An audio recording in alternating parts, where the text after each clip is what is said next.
I don't know if there's Anglo straight because it's been a sec since I've filmed anything, and let's be honest, half of my videos are like super off kilter anyway. But hello lovely people, my name's Nicole. It's been a while since I filmed anything, but it's the end of the year and I want to talk about my favorite books this year. So we're just gonna jump right in. I made a top 10 list, and then while I was grabbing books off my shelves, I kept remembering other books that I loved this year, so it's top 13 of 2018.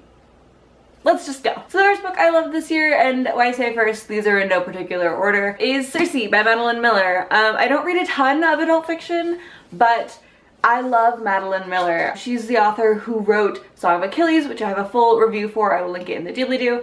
And this is her book about Cersei, who is one of the supporting characters in a lot of other Greek myth. She's the one in the Odyssey who turns men into pigs, right?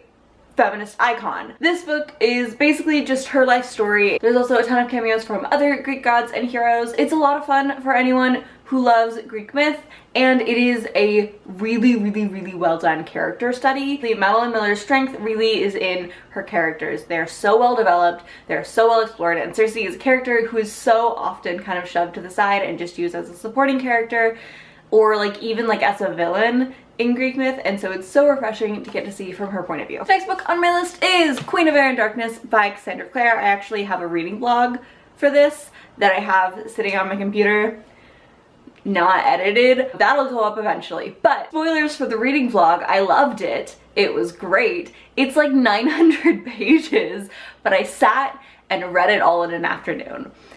It took me like 8 hours because it's 900 pages, but that I just like powered through it. It was so good. It made me cry, of course. Cassie always makes me cry. I love everything she's written. It's such a good finale, and it really only hypes me up even more for the next series that's coming out. Chain of Gold comes out later this year, and then, oh my god, The Wicked Powers aren't coming out for several years, but I'm so excited.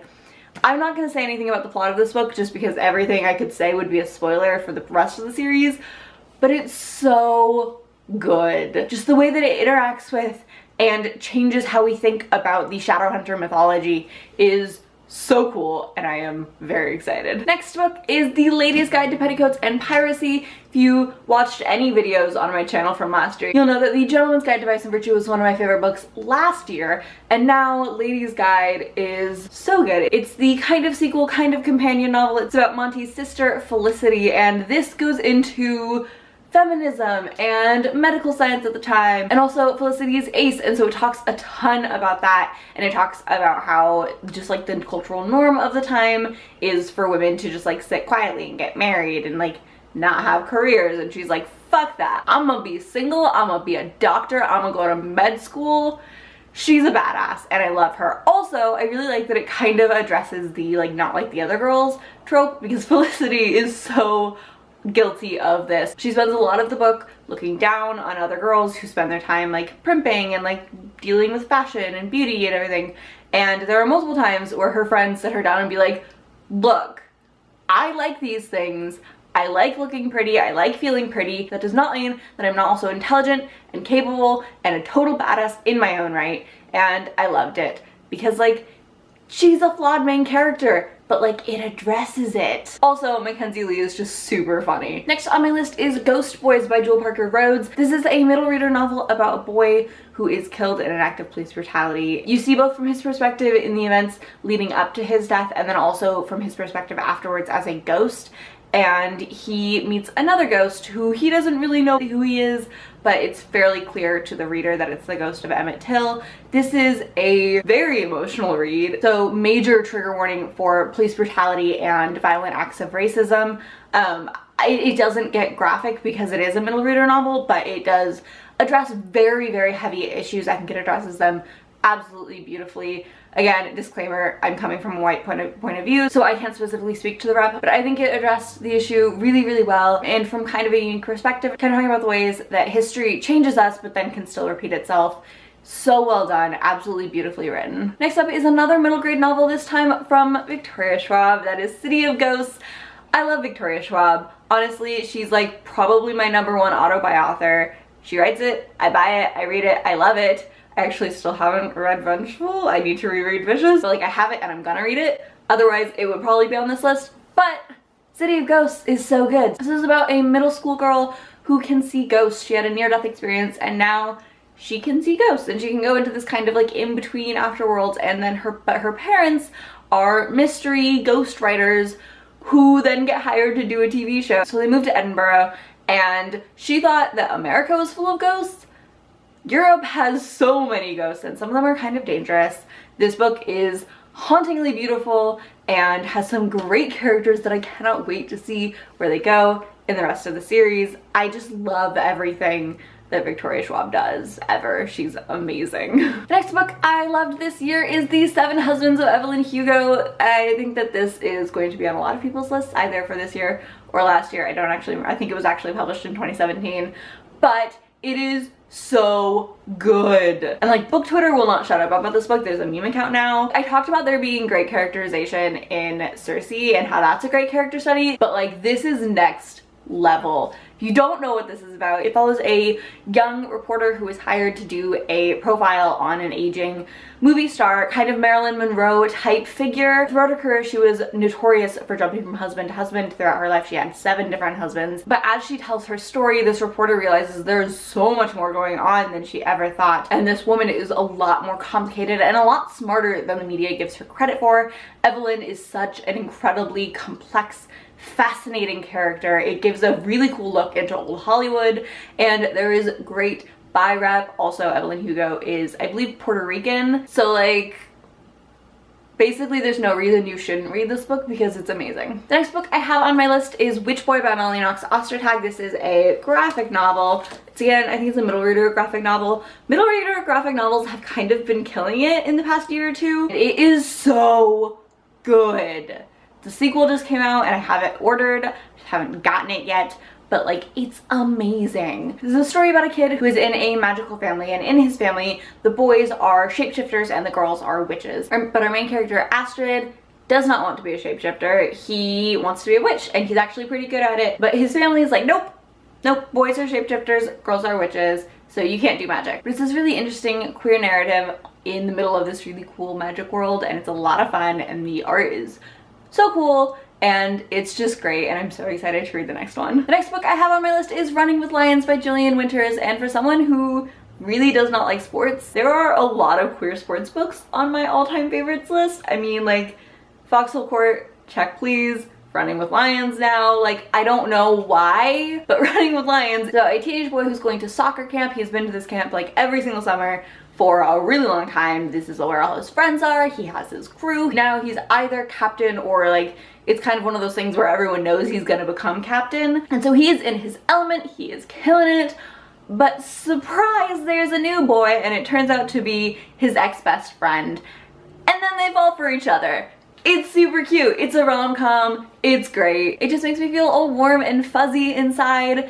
It's fun. It's adorable. It has great rep. It has lots of different kinds of queer rep. The love interest is Middle Eastern. He is great. It's just, this book is so much fun and it's so cute and fluffy, and I highly recommend if you want a good queer rom-com. The next book on my list is Emergency Contact by Mary H.K. Choi. This book I kind of have weird memories with because I read it while I was in DC for my cousin's wedding, and I was also super sick at the time. So it has this like very weird but distinct place in my brain. You know how when you read books sometimes in like very specific contexts or very specific circumstances, you forever associate that book with that place? I don't know. But this book's amazing. So this book is about Penny, who is going off to college for the first time, and she wants to be a writer. She's kind of struggling. It's a weird being so far away from her family. She also has kind of a weird relationship with her family. But then she meets Sam, who is the step-brother, half-brother, somehow related to one of the friends she's made at college. I think maybe her roommate. Like I said, it was kind of a little loopy when I was reading this. When they first meet, they're kind of like,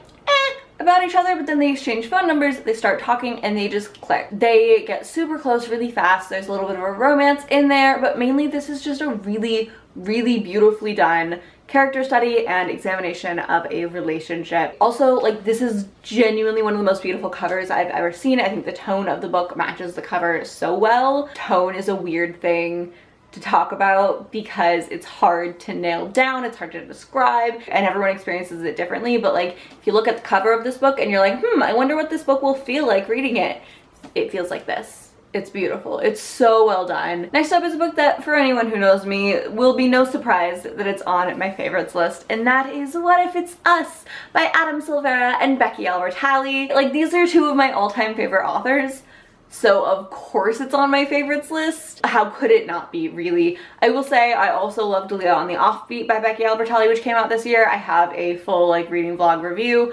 I'll link it in the doobly-doo, but like, I only wanted to do one book per author on this list. It's the perfect balance of Becky and Adam's styles. I was very nervous going into this book which way it would go, but it magically did both. I mean, I'd say it was definitely more fun than tragic. I would probably categorize this as a rom-com, but it's definitely more on the serious side of rom-coms. The relationship is so cute.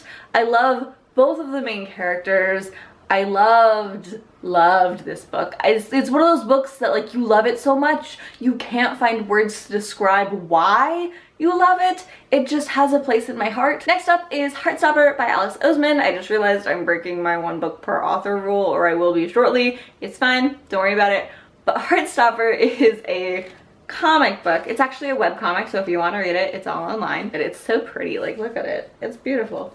But this is it's just a high school love story between two guys, one of whom is kind of openly gay, but like it's like kind of on the DL, but he's not like hiding it or anything. And then there's the popular guy in school who's like very outgoing and he's on all the sports teams.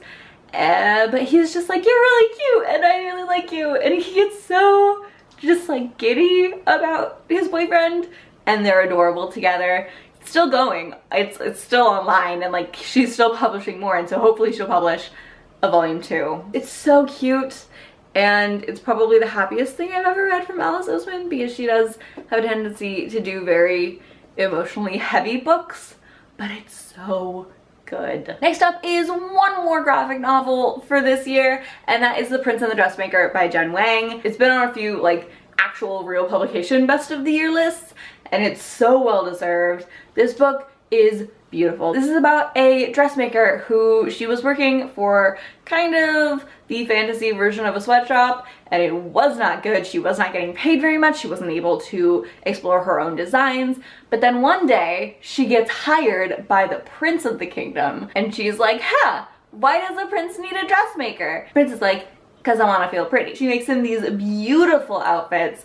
They go out, they have amazing times. The prince assumes a false identity in order to go out because he doesn't want anyone to know that he likes wearing dresses and wigs and makeup. But it goes into the questions of like, how do you balance what's right for you versus what's right for your friend? It talks about gender and sexuality and friendship, and it's just so beautifully done. The art style is absolutely lovely, and the dresses the main character's designs are just beautiful. And the last book on my favorite of 2018 list is Radio Silence by Alice Osmond. I think this is actually one of the first books I read this year, and I know I said like 3 books ago that I wasn't gonna do 2 books for an author. When I grabbed Heartstopper, I totally forgot that I already had Radio Silence on the list, but I love them both so much that I don't care. So this book is very emotionally heavy.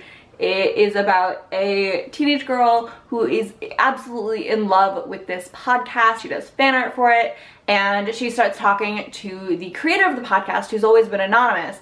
And one day she figures out that her neighbor is actually the creator of this podcast. And so they start hanging out, they work together on collabs, and then things in their personal lives just kind of get very complicated. The creator of the podcast is dealing with a lot of issues with their mom and with like gender identity and sexuality. It makes me feel things. Near the end of these videos, I always run out of things to say about how much I love books, because we get to the books that I like really love, and I love it. I don't know what to say about it, just because it's just so good, and it makes me feel so much. Like, you know when you're feeling so much that you feel like you're going to explode because you just have so much emotion? Yeah, that. So those are all the books I loved this year, or at least a selection of my favorites. Let me know what some of your favorite books were in the comments. I know that got kind of babbly and weird and nondescript at the end, but it'd be like that sometimes.